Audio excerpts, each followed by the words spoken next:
Étant donné la fonction f définie par f de x égale 5 moins 5x exponentielle de x2 moins 2x, déterminer une primitive grand F de petit f. Puisqu'on a quelque chose de la forme v fois exponentielle de u, on pense immédiatement à une expression de la forme u' exponentielle de u, dont une primitive serait exponentielle de u. Donc, on pose u de x égale l'exposant de e, x2 moins 2x. On dérive u pour obtenir u' de x égale 2x moins 2. On peut mettre moins 2 en facteur, ce qui fait moins 2 facteur de 1 moins x.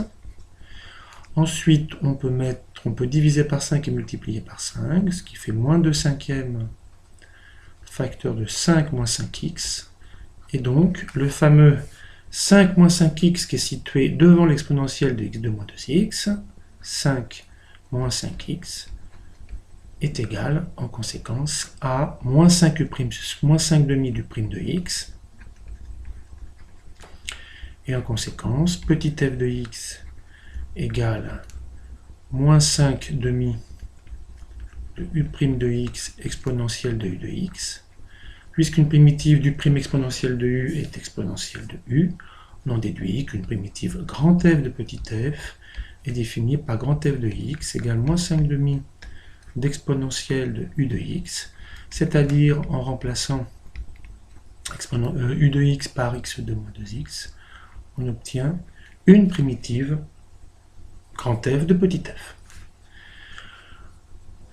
Donc, première partie qu'on peut appeler petit a, trouver une primitive de petit f.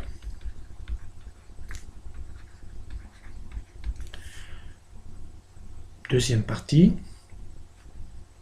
on recherche donc la primitive de petit f s'annulant en 1.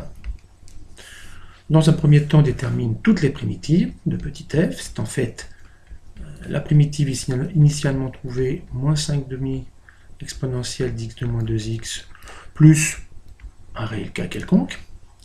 Ensuite, pour chercher la primitive de petit f s'annulant en 1, on écrit donc que grand f de 1 égale 0, soit moins 5 demi exponentielle de moins 1 plus k égale 0, ce qui donne tout simplement k égale 5 demi d'exponentielle de moins 1, ou, ce qui revient au même, 5 sur 2e. Et finalement, la primitive grand f de petit f s'annulant en 1 est moins 5 demi exponentielle de x2 moins 2x plus 5 sur 2e.